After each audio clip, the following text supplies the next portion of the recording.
পীরানে পীর দস্তগীর মাহবুবে সুবহানি কুতুবে রব্বানি পীর মীর মহিউদ্দিন আব্দুল কাদের জিলানী, যাকে বড় পীর নামে আমরা চিনি, যিনি পীরেরও পীর। বলেন না, যিনি কি পীরেরও পীর, ওলিদের ওলি বড় পীর আব্দুল কাদের জিলানী রহমতুল্লাহি আলাইহি। ওনার আব্বা জানের নাম হচ্ছে মুসা জিঙ্গি। উনি যখন রাস্তা দিয়ে যাচ্ছেন, অনেক ক্ষুধা পেয়েছে, একটা রাস্তার মধ্যে আপেল দেখতে পেলেন, আপেলটা নিয়ে উনি খেয়ে ফেললেন। ক্ষুধা যখন নিবারণ হয়ে গেছে, তখন উনি চিন্তা করলো, হায় রে, আমি কার গাছের ফল খেয়ে ফেললাম, তিনি যদি আমাকে মাফ না করে, আমাকে তো আল্লাহ মাফ করবে না। তখন উনি মালিককে তালাশ করতে লাগলেন। খুঁজতে খুঁজতে একজনকে পেলেন, যিনি বলছেন, আমি এই বাগানের মালিক।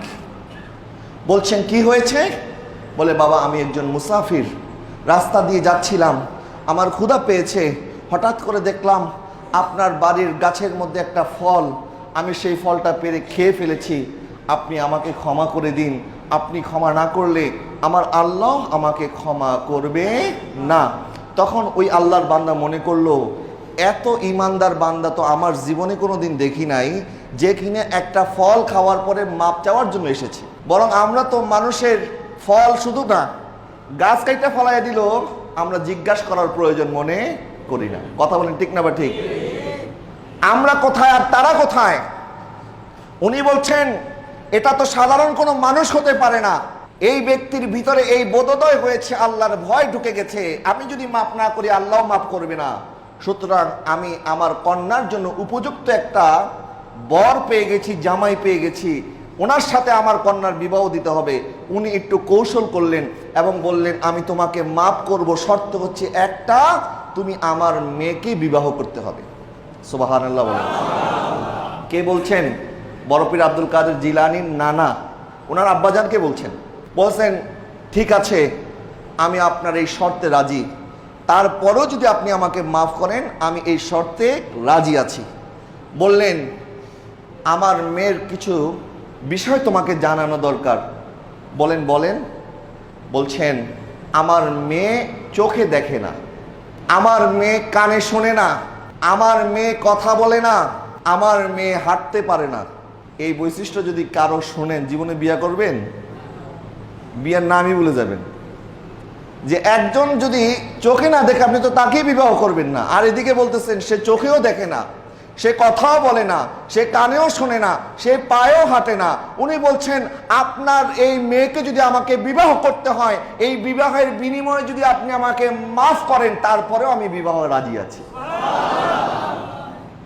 যখন বিবাহ হয়ে গেছে, শাদী হয়েছে, যখন স্বামী স্ত্রী একত্রে হয়েছেন, দেখেছেন শ্বশুরজি যেটা বলেছেন, চোখে দেখে না, এই মেয়ে তো সুন্দর চোখে দেখতেছে, সুন্দর কথা বলতেছে, আমার কথা শুনতেছে, হাঁটতেছে, সবকিছুই তো স্বাভাবিক। উনি আসলেন ওনার শ্বশুরের কাছে, বলেন, আব্বা জান, আপনি কেন আমাকে এটা বলেছেন? কেন আপনি বলেছেন আপনার মেয়ে চোখে দেখে না, কথা বলে না, কানে শোনে না, পায়ে হাঁটে না? বলছেন, আমার মেয়ে চোখে দেখে না, কানে শোনে না, পায়ে হাঁটে না, কথা বলে না, এই জন্য বলেছি আমার মেয়ে ওই কথাই শোনে যেই কথা আল্লাহ সন্তুষ্ট আছে। কোনো গুনাহের কথা আমার মেয়ে জীবনে কোনোদিন শোনে নাই। আমার মেয়ে কোনোদিন খারাপ কথা, মিথ্যা কথা, গুনাহের কথা বলে নাই। এই জন্য বলেছি আমার মেয়ে বলে না, খারাপ জিনিস দেখে নাই, খারাপ জিনিসের দিকে পা বাড়ায় নাই। আমার আল্লাহ যেটার মধ্যে সন্তুষ্ট, আমার মেয়ে সেটাই করেছে। চিৎকার দিয়ে বলুন সুবহানাল্লাহ।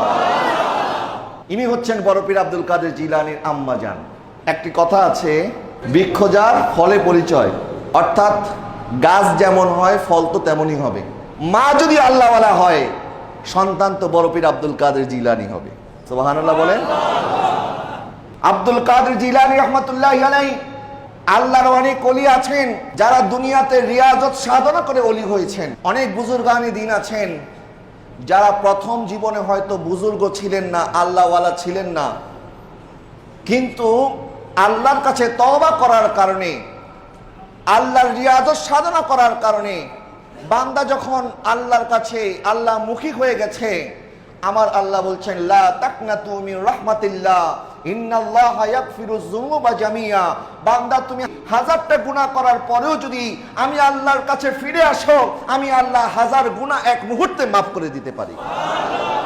জুনাইদ বাগদাদি এক সময় কুস্তিগীর ছিলেন, কিন্তু আল্লাহ সুবহানাহু ওয়া তাআলার দরবারে রিয়াজত, সাধনা, মুরাকাবা, মুশাহেদা, নফল ইবাদত বন্দেগী করার কারণে পরবর্তীতে তিনি যুগের বড় ইমাম কুতুবুল আখতাব হয়ে গেছেন। সুবহানাল্লাহ। কিন্তু বড় পীর আব্দুল কাদের জিলানী রাহমাতুল্লাহি আলাইহি, ওনাকে আল্লাহ সুবহানাহু ওয়া তাআলা এমন ইজ্জত মকাম দান করেছেন, মানুষ ইবাদত করে আল্লাহর ওলি হয়, কিন্তু বড় পীর আব্দুল কাদের জিলানী জন্ম হওয়ার সাথে সাথে ওলি হয়ে দুনিয়াতে এসেছেন। একে বলা হয় মাদার জাত ওলি। যখন ওনার জন্ম পহেলাই রমজান, ওনার মা ওনাকে অনেক চেষ্টা করেছেন দুধ খাওয়ানোর জন্য, দুধ খাওয়াতে পারে নাই। দেখলেন যখন জিলানের মধ্যে মাগরিবের আজান হয়েছে, মুসল্লিরা যখন, ইমানদাররা, রোজাদাররা যখন ইফতার করেছে, তখন বড় পীর আব্দুল কাদের জিলানী একদিনের শিশু সন্তান, তিনিও তখন ইফতার করেছে। 2-4 দিন যাওয়ার পরে মা বুঝতে পেরেছে আমার সন্তান তো সাধারণ সন্তান নয়, এই সন্তান তো দেখি রোজা রাখতেছে।